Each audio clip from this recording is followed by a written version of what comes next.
There are moments in human history when the world feels still, as if time itself is holding its breath. Moments when ancient stone, silent for thousands of years, suddenly begins to whisper again. And when it does, its voice isn't soft. It is a warning. Tonight, we return to one of the oldest mysteries on Earth. Not simply how the pyramids were built, but why they were built. Because what if their true purpose was never ceremonial? What if the pyramids we see today aren't merely tombs, monuments, or architectural triumphs, but the last survivors of a forgotten engineering age? Imagine a world on the edge of collapse, a world entering the most violent climate event in the last 100,000 years.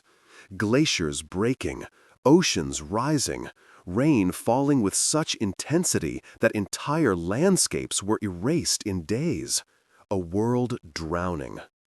Now imagine a civilization older than what we teach in school, older than the textbooks dare to suggest, watching the skies shift, watching the signs unfold, and choosing to fight back.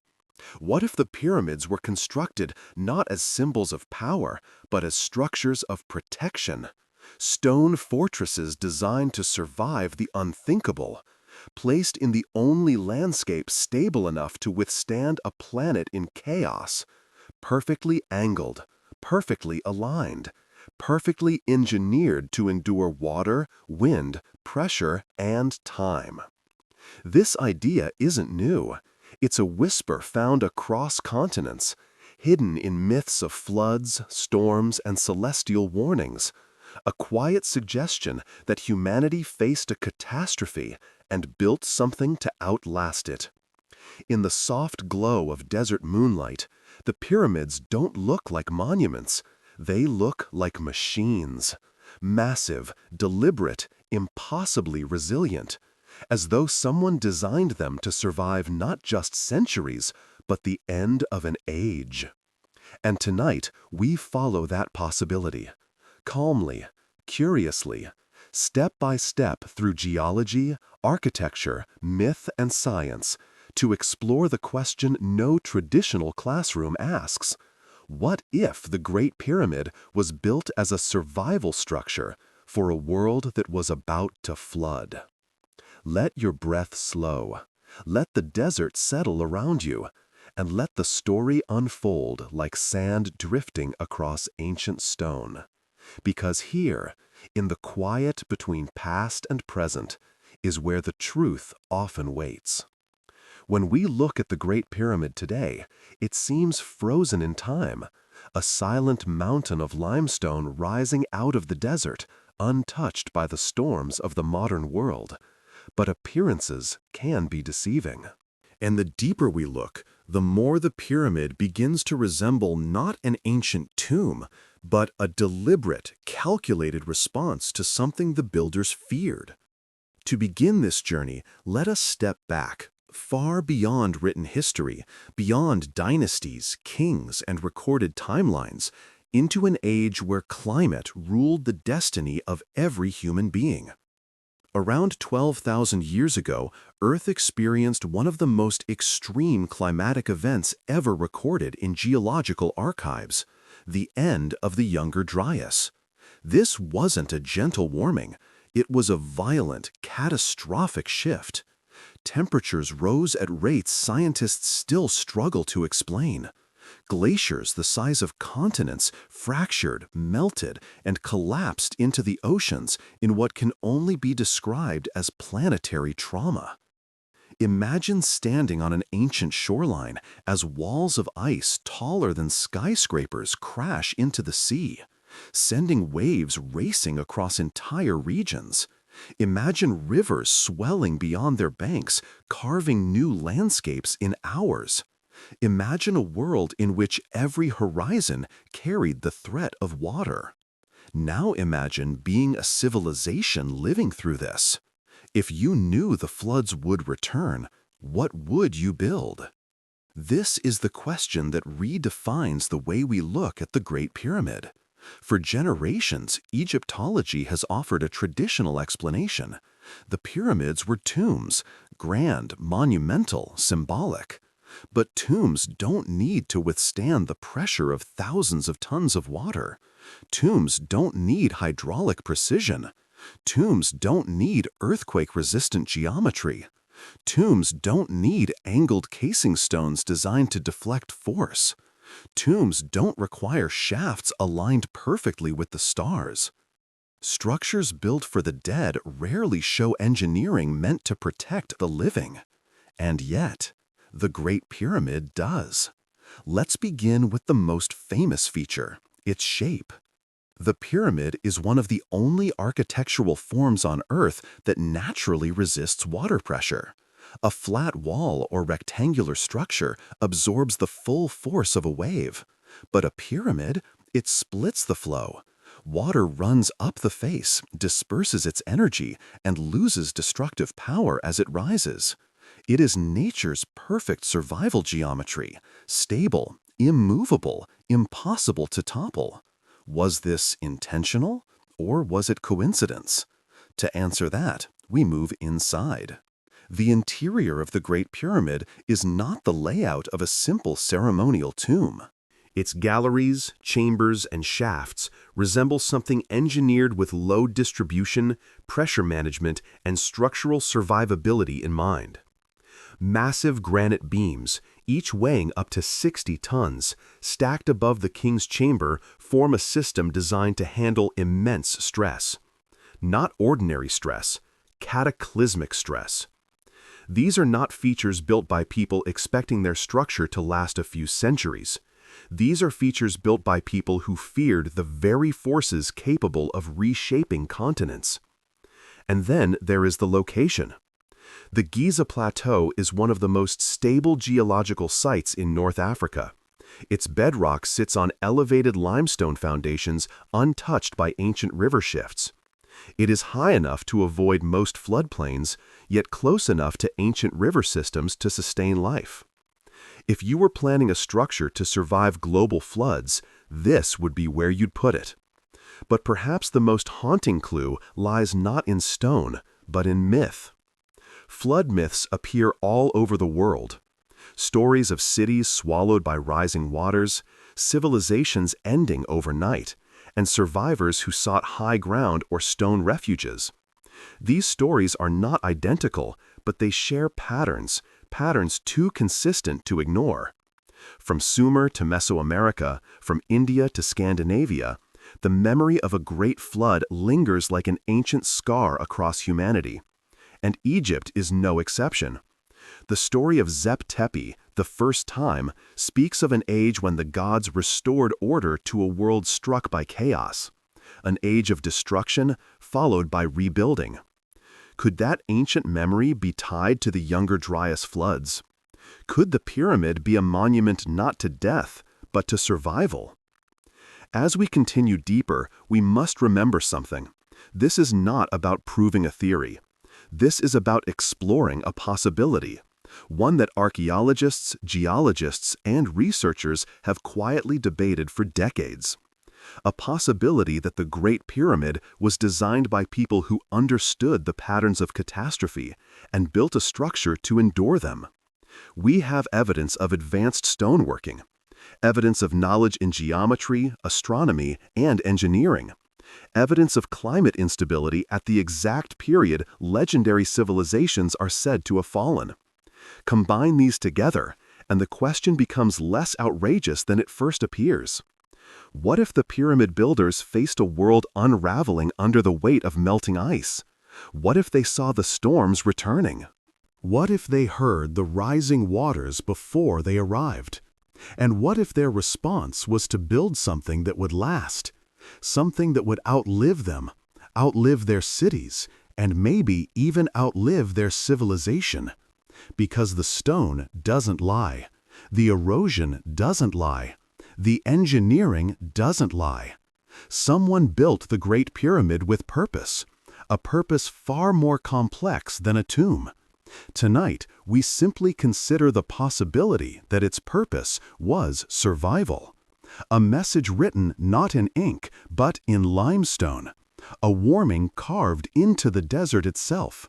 A monument waiting for us to understand its true story. And as the desert wind drifts softly through the present, it carries with it a question older than recorded time. What if the Great Pyramid was built not to honor the dead, but to protect the living?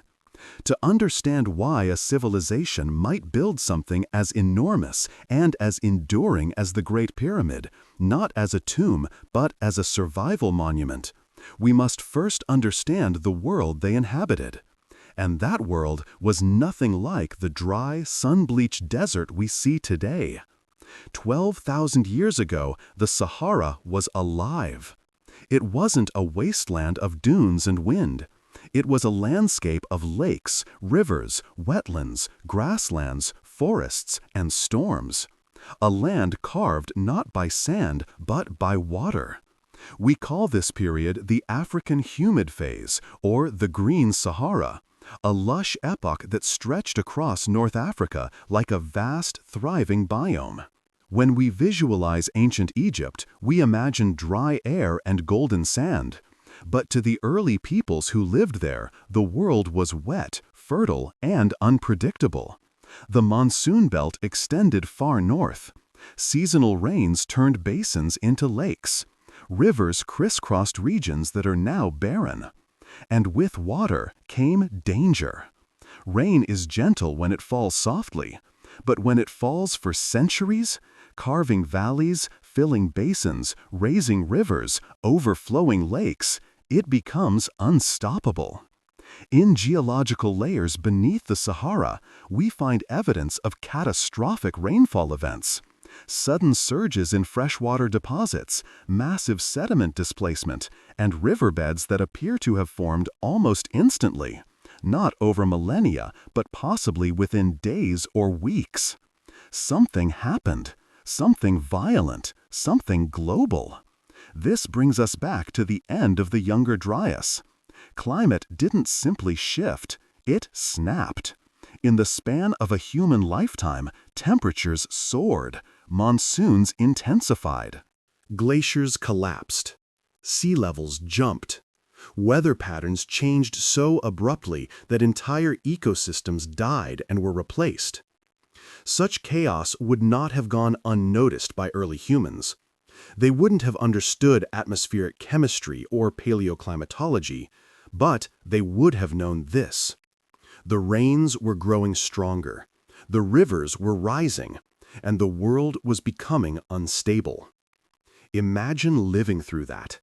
Imagine waking every morning uncertain whether your home would still exist by nightfall.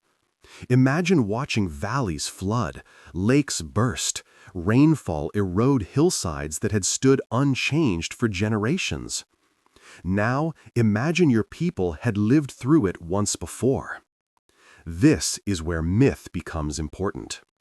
Nearly every ancient civilization speaks of a great flood, a deluge, a reset, a moment when the world drowned and only a few survived. These stories may not be literal, but they may be memories, collective memories passed through generations, reshaped into myth, but rooted in real trauma. And when people carry collective trauma, they build differently. They build for survival. If your ancestors survived a global flood, if your elders warned you the waters will return, and if you saw rainfall intensifying again, you wouldn't build light shelters. You wouldn't build mud brick temples. You wouldn't build anything fragile. You would build in stone, massive stone, heavy stone, stone that can resist fire, wind, water, time.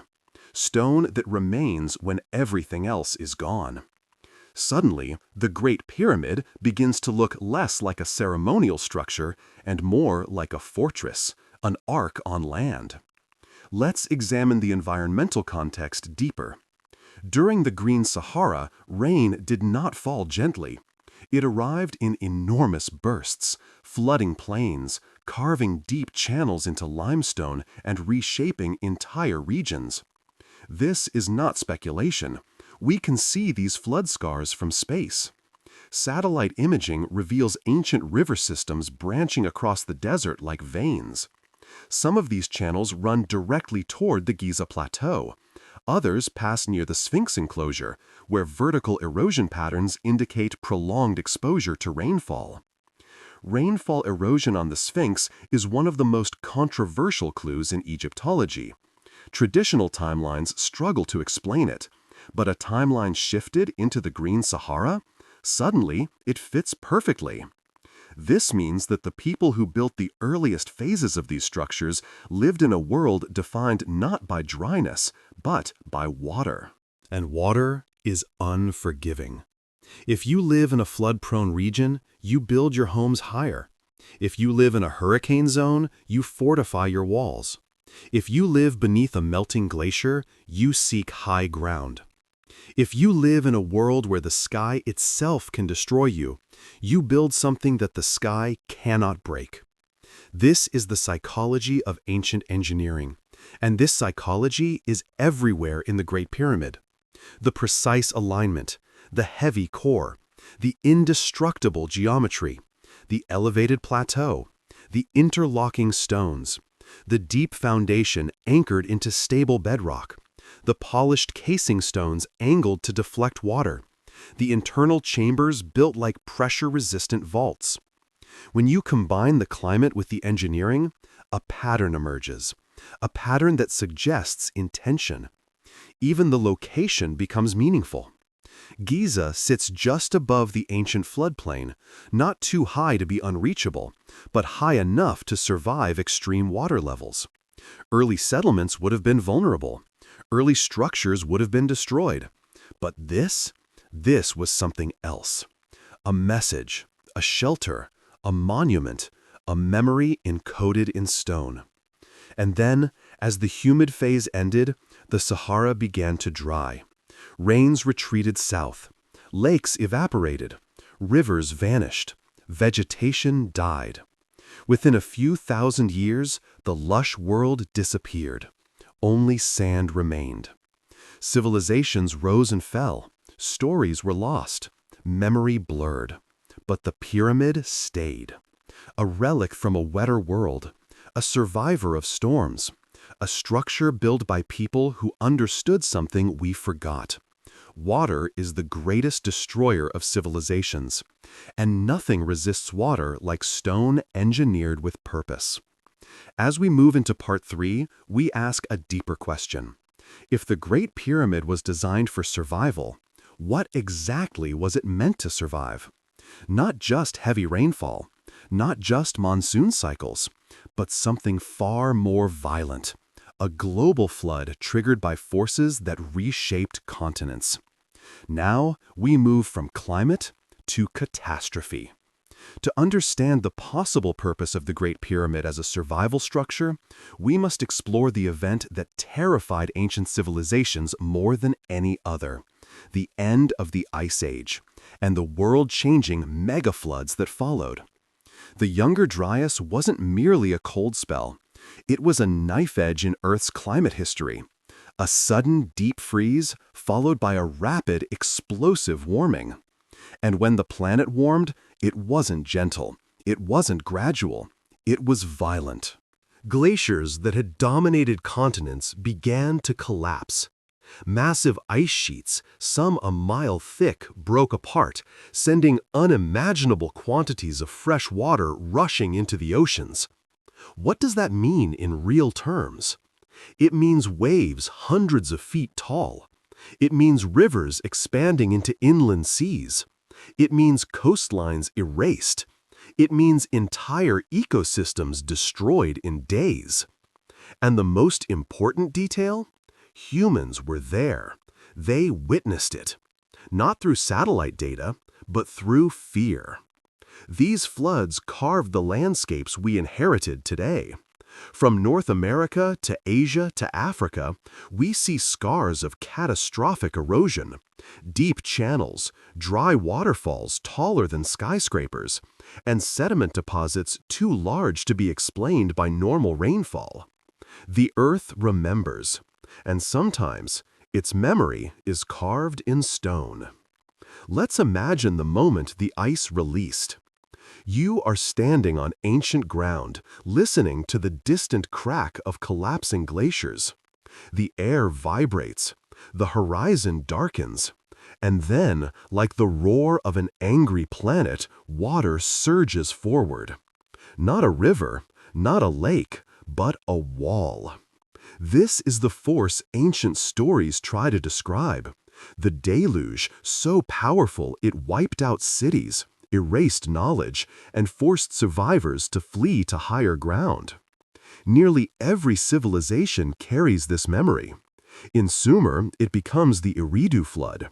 In India, the flood of Manu. In Greece, the flood of Deucalion. In China, the Gun Yu catastrophe. In the Americas, the stories of the earth being cleansed. These are not isolated tales. They are global echoes, and echoes come from the same source. But what does any of this have to do with the Great Pyramid? Everything.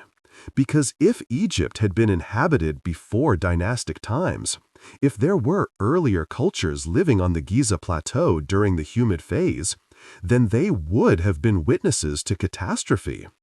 The rainfall erosion on the Sphinx enclosure suggests structures existed before the desert returned. Sediment layers suggest the region experienced intense flooding. And ancient Egyptian texts speak of a first time, a forgotten age of chaos before recorded history.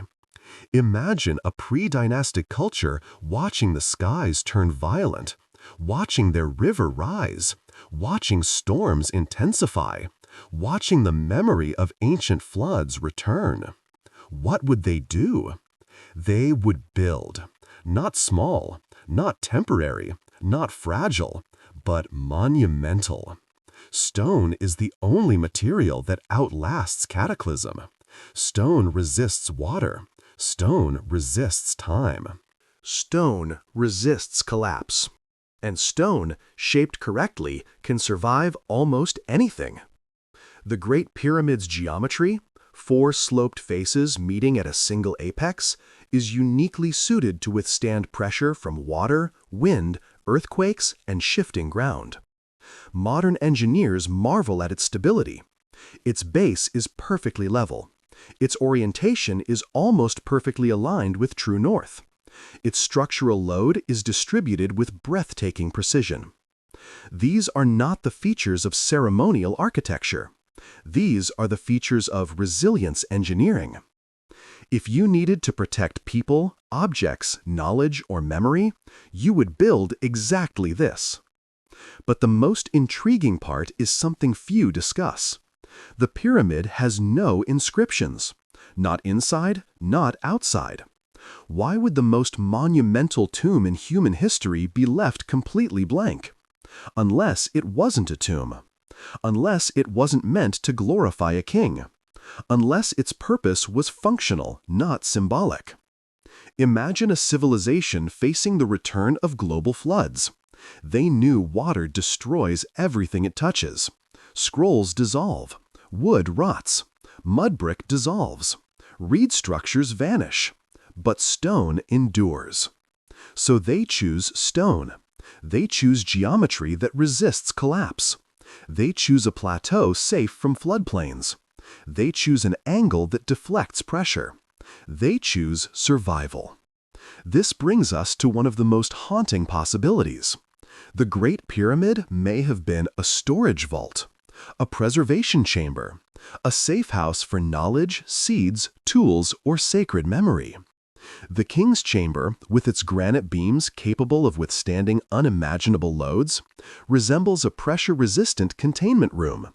The sarcophagus inside is undecorated, oversized, carved from a single block, more like a secure container than a royal coffin. The Grand Gallery resembles an access corridor, wide enough for equipment or storage movement. The ascending passage resembles a pressure damper. The descending passage resembles a drainage or isolation shaft. This is not the internal layout of a symbolic tomb. It is the internal layout of a machine or a fortress. If the Ice Age floods shaped the world, then the people who built the pyramid may have built it to survive the next cycle. Because climate is not random, it is cyclical. Catastrophe has rhythm. Ancient people may not have fully understood the mechanism, but they understood the pattern. And if they built according to pattern, then the pyramid becomes a message, a warning. We lived through this once. Build strong, build high, build in stone. As the floodwaters receded, as the Sahara dried, as memory faded, the pyramid remained, a silent survivor of an age of storms. Civilizations rose, fell, and wrote new histories. But the stone stayed, waiting for us to ask the question, what if its purpose was never spiritual, but practical? What if the Great Pyramid was humanity's most ancient safety plan? As we move into Part 4, we examine evidence, geological and architectural, that supports this theory. Because sometimes the greatest secrets of the ancient world aren't hidden. They're simply misunderstood. If the Great Pyramid was truly constructed as a survival structure, then the evidence should not only appear in architecture, it should be written across the landscape, carved into the earth itself, preserved in stone and sediment. To understand this, we must shift our attention away from the monument and toward the land that surrounds it. The Giza Plateau is a stage of geological memory, a record not of kings, but of weather, water, and violent cycles of climate. When we walk across the bedrock of Giza today, it feels ancient and immovable, but its surface tells a different story, one of erosion far older than dynastic Egypt, one of water, powerful, sustained, and destructive water. Nowhere is this more striking than at the Sphinx enclosure. The towering limestone walls surrounding the Sphinx do not show wind erosion. They show vertical channeling, deep depressions carved by rainfall, not sandstorms. These channels are curved, rounded, softened by the steady movement of water. Wind cannot produce this pattern. It chisels, it scrapes, it scours horizontally. But these marks flow downward. Some geologists propose they were created during the Green Sahara, when monsoon rains swept across what is now desert. Others argue the erosion is far older, many thousands of years older than dynastic Egypt, implying the Sphinx and its original structures predate the pharaohs entirely. If that's true, then the builders lived in a time of water, a time of storms, a time where rain carved deep scars into limestone walls that remain visible even after millennia of desert dryness. But rainfall erosion isn't the only clue. The entire Giza Plateau is shaped by ancient water flow. Satellite imaging reveals long, winding channels, paleochannels, that cut through the desert like ghost rivers. These channels once carried enormous volumes of water from lakes and wetlands that no longer exist. Some of these pathways move directly toward Giza. Others pass near the Sphinx and the ancient quarries behind it. If these rivers swelled suddenly, as they would during a megaflood, they could have submerged the lowlands and turned plateaus into islands. Giza sits on one such island. High ground, stable bedrock, strategically placed above the reach of most ancient water systems. This location choice begins to appear deliberate. Now imagine a large-scale flood event, not from rainfall alone, but from glacial melt. As the Younger Dryas ended, massive freshwater lakes trapped beneath ice sheets were released. When these lakes burst, they produced what scientists call outburst floods, sudden, catastrophic surges of water that could travel hundreds of miles and raise sea levels dramatically. In North America, the Missoula floods carved canyons and waterfalls in days. In Europe, the Baltic ice lake drained catastrophically.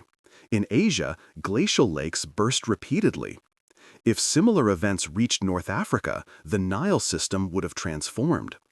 A calm, steady river would become a raging force, overflowing its banks, redirecting channels, flooding vast plains, and reshaping the land.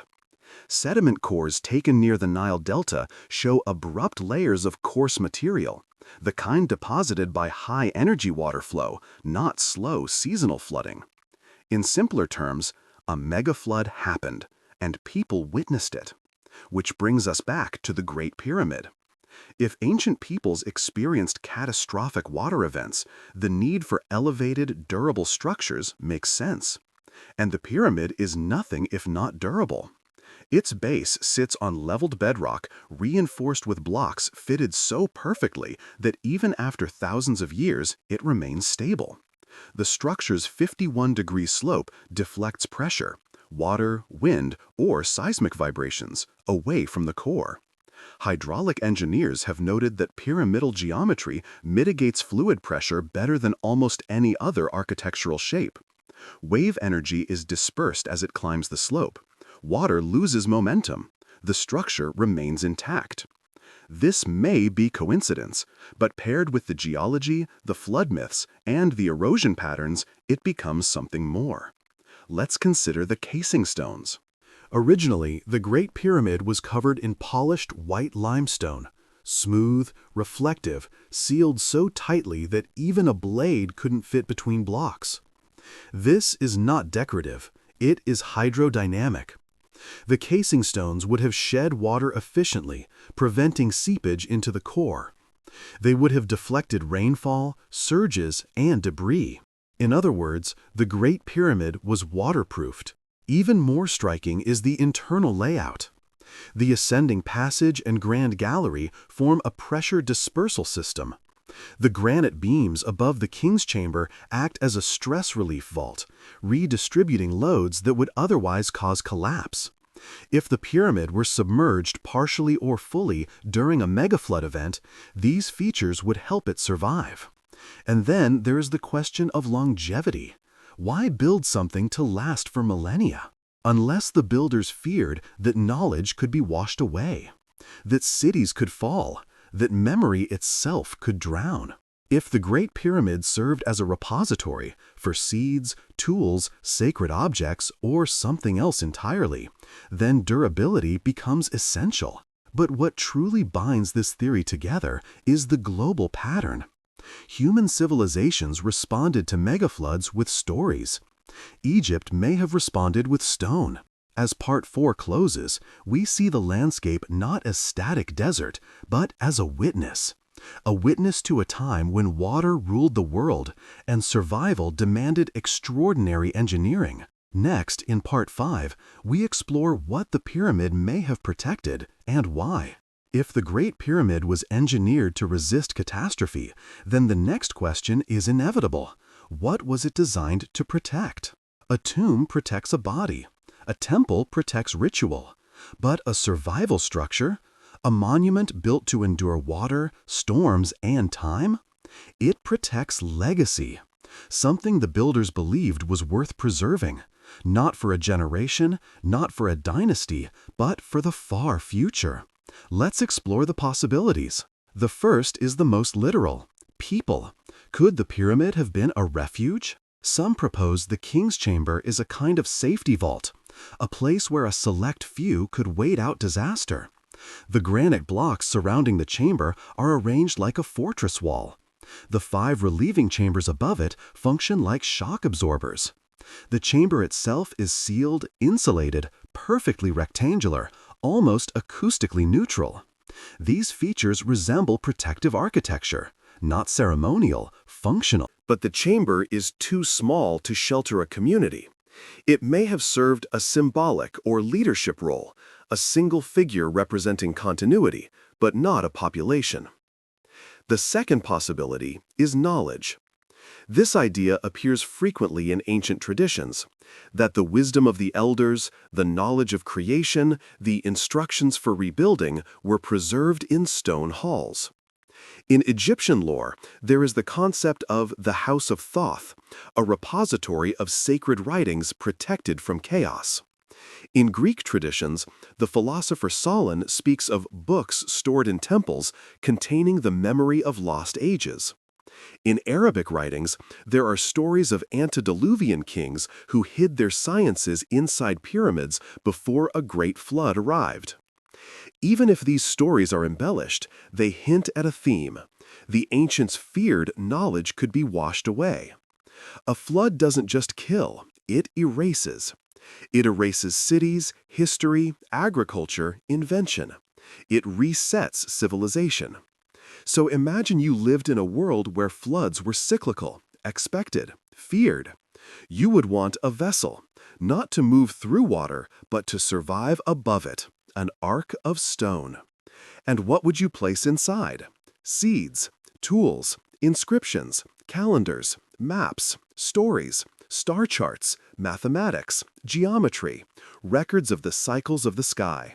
The blueprint for rebuilding. This theory gains strength when we examine the internal geometry. The Grand Gallery appears oversized if its only purpose was to move granite beams. Its height and angle resembles storage architecture, designed to hold objects elevated above potential water intrusion. Some researchers suggest the pyramid may have held mechanisms, machines, or symbolic representations. Others argue it was purely a stone archive. But perhaps the most compelling clue comes from the precision itself. Why align the pyramid to true north with error margins smaller than modern construction?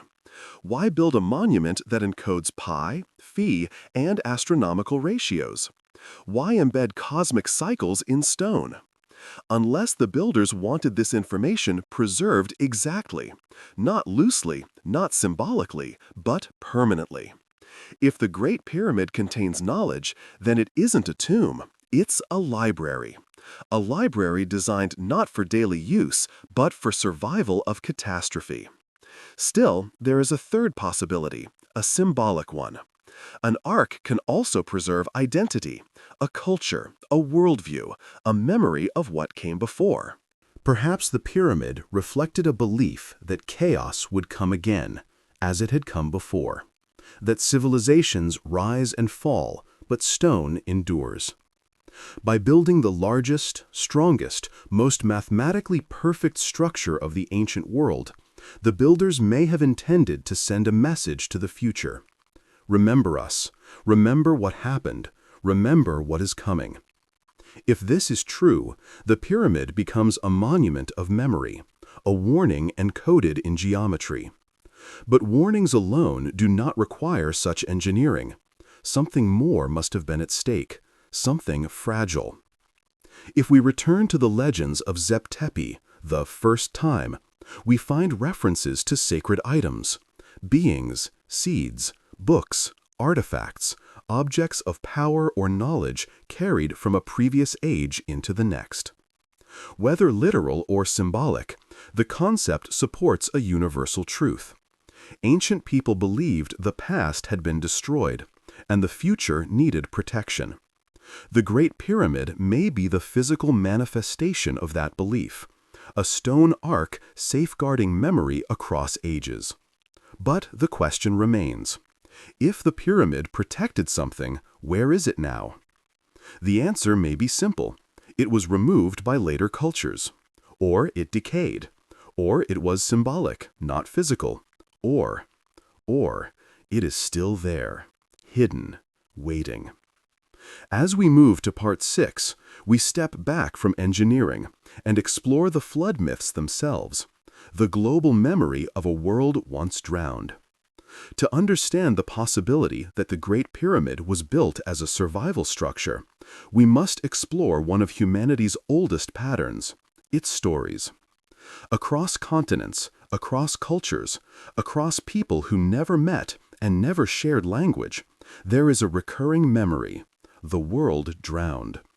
It is a memory so widespread it transcends geography, a memory so consistent it cannot be ignored, a memory so ancient it may predate writing itself.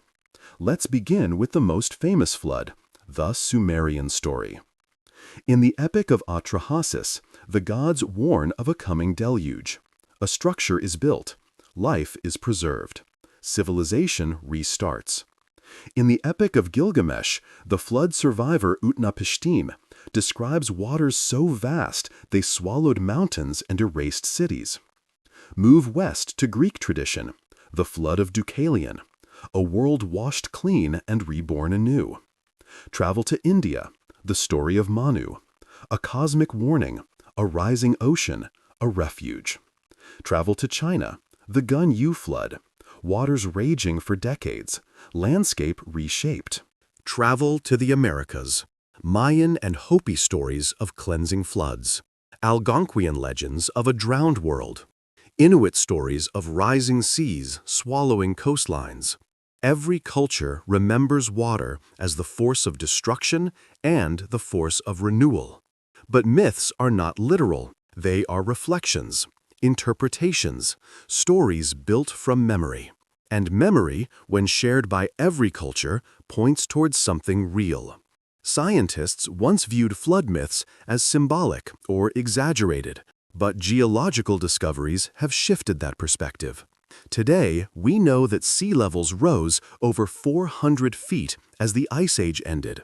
Coastlines disappeared, continents shrank, entire habitable regions were swallowed. Cities, real cities, may lie beneath hundreds of feet of ocean. Human memory would carry that trauma for thousands of years. Imagine survivors telling their children and their children's children, "The water came. It destroyed everything. You must build stronger." These stories would become culture. Culture would become myth. Myth would become tradition. And tradition would shape architecture. This is the key. Flood myths tell us that ancient people remembered a disaster and acted accordingly, which brings us to Egypt. Egyptian creation stories begin not with land, but with water, the endless, chaotic flood known as Nun. From that flood rose the first mound of earth. From that earth came the gods. From the gods came order. The pyramid shape mirrors the primordial mound, the first land to rise from water. This is not coincidence. It is symbolism. Symbolism rooted in memory. Memory of a world where water ended ages and began new ones. If early Egyptians built monuments symbolizing rebirth from floodwaters, they were not simply creating art, they were encoding history. But symbolism alone does not carve 2.3 million stone blocks. Something deeper drove the construction, something practical. If you believe the world floods in cycles, if your ancestors survived one, if you see storms intensifying again, you build for survival. You build in stone. You build high. You build aligned with the cosmos to track cycles and warn future generations. This ties into another global theme, the sky. Flood myths often pair water with celestial events. Comets, darkening skies, falling stars. The end of the Younger Dryas may have been triggered by a cosmic impact. Scientific debate continues, but evidence of platinum layers, nanodiamonds, and melt glass suggests something extraordinary happened. Ancient people would have seen the sky burn and the waters rise. Such events would be impossible to forget. And cultures didn't forget. They encoded them in myths, in rituals, and perhaps in stone. When we read these myths collectively, a pattern emerges. A world destroyed by water, a warning given, a structure built, life preserved. This is the ark motif, not a boat, but a vessel for continuity. The Great Pyramid fits this archetype perfectly. Not a ship that floats, but a structure that endures. Not a container for animals, but a container for knowledge. Not a refuge from waves, but a monument built above them. Myths tell us water will return. Stone tells us someone prepared. As Part 6 closes, we now see the pyramid not only as architecture, but as memory. the last surviving voice of a civilization that lived through catastrophe and carved its warning into the only material that endures across ages. If the Great Pyramid was built with survival in mind, if it was more than ceremony, more than symbolism, more than royal legacy, then its most revealing clues lie not in myths, not in erosion, not even in cosmic alignments, but in the stone itself. Because if there is one thing ancient engineering never lies about, it is purpose. Stone cannot be poetic. Stone cannot exaggerate. Stone cannot hide intent. Stone only does what it was designed to do. And the Great Pyramid was designed to outlast the world around it. To understand this, let's begin with the most fundamental truth. Stone is chosen for permanence. Mud brick crumbles. Wood decays. Metal corrodes. Stone remains. But the builders did not choose just any stone. They chose specific stones for specific reasons and placed them in specific ways. This is engineering with intention. The core of the pyramid is made of limestone, abundant, heavy, and perfect for bulk mass. But the inner chambers are built from granite transported from Aswan over 500 miles away. Granite is not easy to work with. It is hard enough to resist weathering, dense enough to withstand immense pressure, and durable enough to remain intact for thousands of years.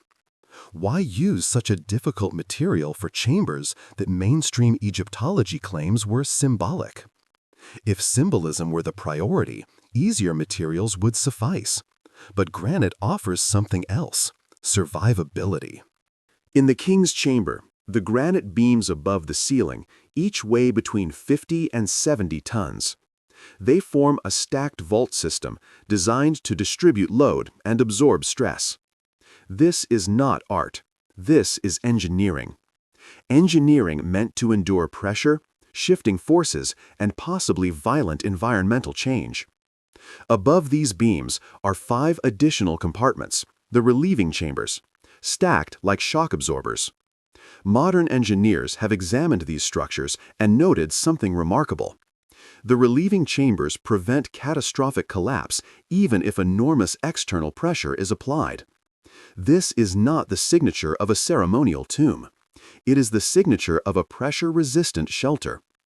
Even the sarcophagus inside the chamber, carved from a single block of granite with walls thick enough to withstand crushing force, resembles a container more than a coffin. Its size and shape suggests storage, not burial, protection, not ritual. But stone choice is only part of the story.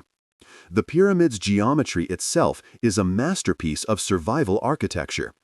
The 51-degree slope is steep enough to deflect water, yet gentle enough to remain structurally stable.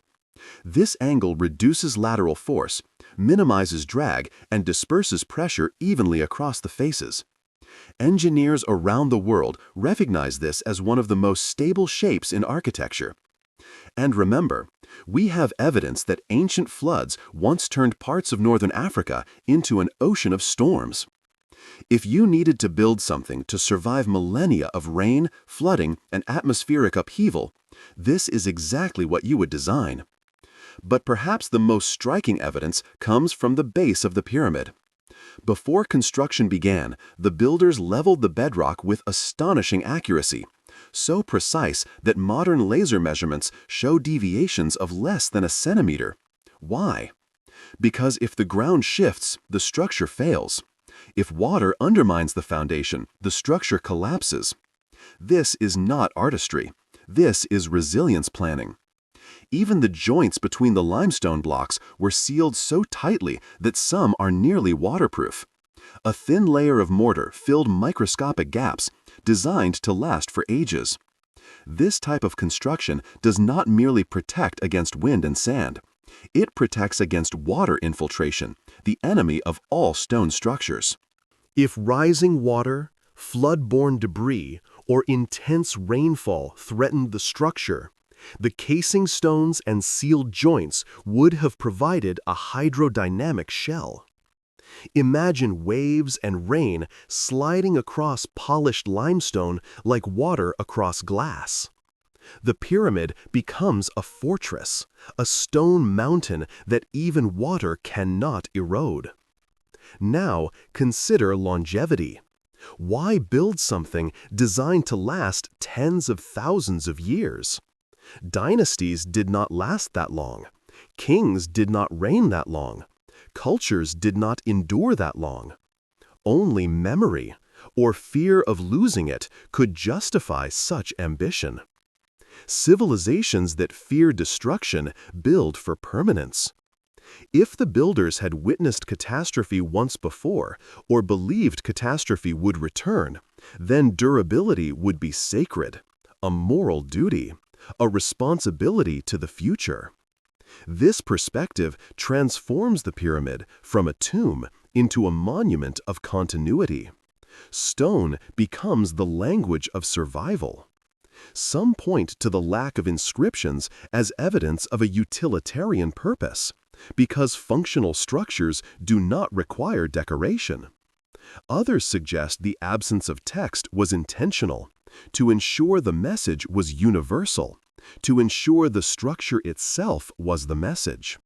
The pyramid's endurance is its communication. Stone is the medium, survival is the message. When we take this view, when we see the pyramid not as a ruin, but as a survivor, everything changes. Its silence is not emptiness. Its silence is memory. Memory of storms, memory of floods, memory of a world that forced ancient people to build with the full weight of human understanding. Stone not as art, but as warning. Stone as witness. Stone as the most honest thing humans have ever shaped. As Part 7 closes, we are left with a simple truth. The Great Pyramid was engineered far beyond the needs of ritual. It was engineered for something greater, something enduring, something the builders believed the far future would need to understand. Next, in Part 8, we step into the scientific world, examining counter-arguments, skepticism, and the balance needed for a credible documentary. Because mystery is powerful, but credibility is essential. In any discussion of ancient engineering, catastrophic floods, or lost civilizations, there is one essential element we must never ignore: skepticism. Not cynicism, not dismissal, not rejection for the sake of comfort, but genuine scientific skepticism, because true curiosity requires balance. And if we are to explore the possibility that the Great Pyramid was built as a survival monument, we must also confront the arguments that challenge this idea. The first and most common counter-argument is the traditional Egyptological explanation, that the pyramid is simply a tomb, a grand monumental expression of royal power and religious belief. According to this view, the engineering marvels exist because pharaohs commanded the resources to create greatness. It is a reasonable argument. Civilizations often build on massive scales for symbolic, political, or theological reasons. But when we examine the evidence, questions remain. No mummies were discovered inside the Great Pyramid. No inscriptions. No funerary texts. No decorations. No artifacts. Nothing that makes a tomb a tomb. And yet, the conventional perspective insists it must be one, because other pyramids are tombs. This reasoning, while understandable, may overlook the uniqueness of the Great Pyramid. Still, we must acknowledge that absence of evidence does not confirm alternative theories. Silence is not proof. Another counter-argument comes from geology. Some scientists argue that the erosion on the Sphinx enclosure may not be entirely due to rainfall. They propose combinations of salt weathering, wind erosion, and chemical processes. Their point is valid. Geology is complex, and erosion patterns can have multiple causes. But here, context matters. Wind erosion leaves horizontal scars. The Sphinx enclosure shows vertical ones. Chemical weathering affects surface textures. The enclosure shows deep channels. Yet, even with this evidence, skepticism remains important. Science advances when ideas are tested, challenged, refined. Then comes engineering. Some structural engineers argue that the pyramid's complexity does not require a flood survival purpose. It may simply be the result of master-level precision applied to a ceremonial structure. Again, this is a reasonable scientific position. But reasonable does not always mean complete. The geometry, the load distribution, the granite vaults, the hydrodynamic casing stones, the bedrock leveling, these features exceed the needs of purely ceremonial architecture. Yet, the scientific lens reminds us not to leap to conclusions.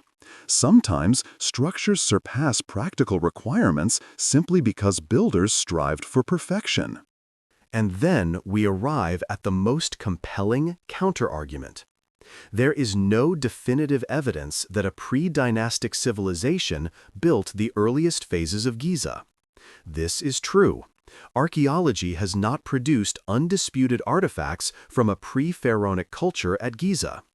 But the absence of proof is not proof of absence, especially when floods may have erased earlier layers. Still, we must honor the scientific standard. Extraordinary claims require extraordinary evidence. This documentary respects that. We do not claim certainty. We do not claim hidden aliens, secret technologies, or lost superscience. We claim possibility.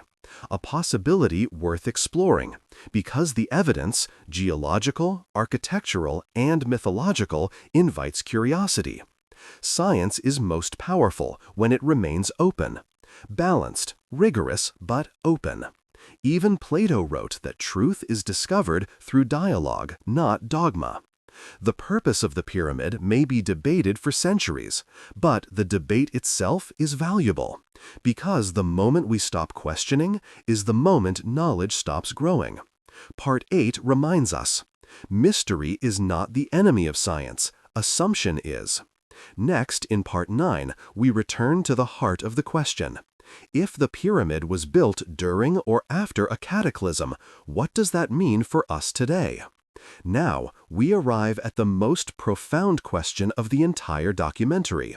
A question that blends science, memory, engineering, and myth. What if the Great Pyramid was built after a global catastrophe, not before? What if it represents the first act of rebuilding? What if its purpose was not to protect against the flood, but to ensure humanity never forgot it? Let's imagine the world in the centuries after the Younger Dryas. The climate stabilizes, rainfall retreats, the Sahara begins drying, rivers shrink, the lush green world fades. Survivors migrate to more stable regions. They rebuild villages. They replant fields. They form new cultures. But memory remains. Memory of storms, of rising seas, of rivers turning violent, of cities buried, of knowledge lost. These survivors would have carried trauma, multi-generational trauma, passed through story, ritual, and tradition. And trauma shapes civilization.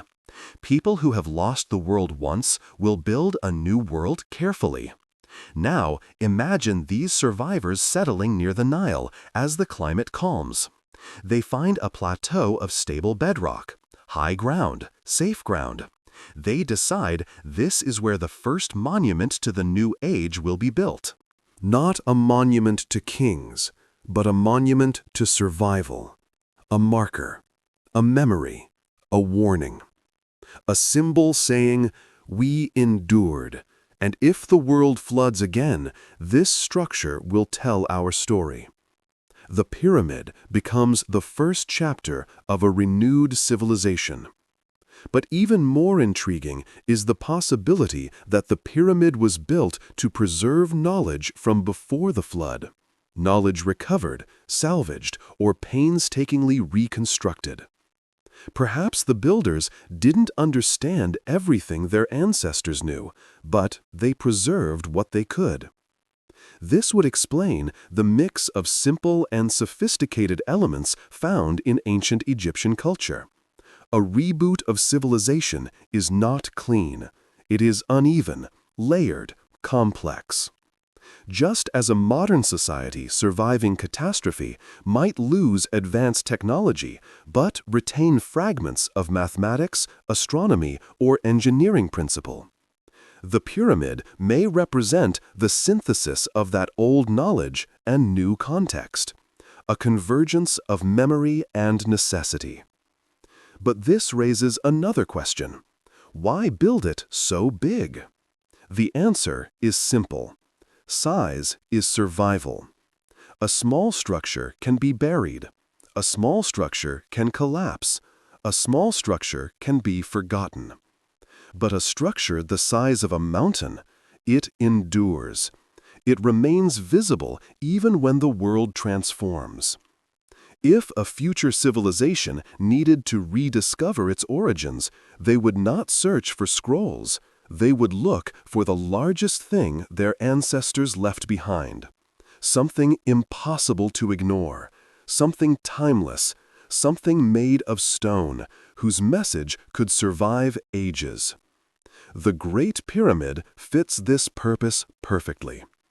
And there is one more possibility, one that speaks to the core of human nature. Maybe the builders believed the flood would come again. Not soon, not in their lifetime, but someday. They saw cycles, they saw patterns, they watched the heavens. And from these observations, they may have concluded that catastrophe is part of the natural order. If this was their worldview, then the pyramid is not just a monument, it is insurance. A message for the future, a marker of past trauma, a promise that survivors tried to prepare the next generation. The final lines of Part 9 leave us with this reflection. What if the Great Pyramid was humanity's first post-apocalyptic structure? Not a prophecy, not a riddle, not a myth, but a memory and a warning. As we end our journey across stone, storm, memory, and myth, one truth becomes clear. The Great Pyramid is not just a structure. It is a survivor of time, of climate, of shifting civilizations, of forgotten ages. It has watched the Sahara transform, the Nile wander, the stars drift, and cultures rise and fall like tides.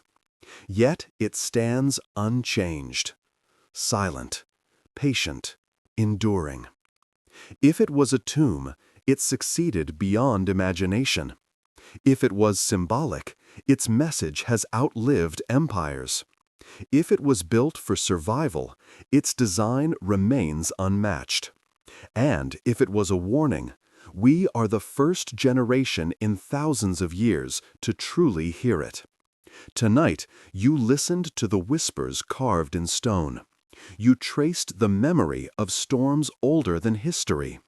You saw the world through the eyes of those who lived through catastrophe and rebuilt.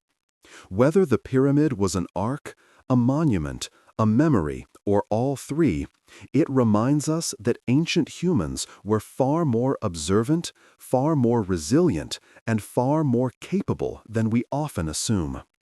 As the desert wind quiets and the stars settle above Giza, we are left with one question, the question at the core of human curiosity. What if the Great Pyramid was built not to glorify death, but to protect life? What if its purpose was not ceremonial, but existential? What if its message was meant for us? Let that thought stay with you as you drift toward rest. Let the weight of ancient stone settle softly in your mind, a reminder of how fragile and how powerful humanity can be. And remember, the past isn't lost. It's waiting, just beneath the sand, just beyond memory, just inside the stone. Thank you for listening. And until next time, we don't ask what happened, we ask what if.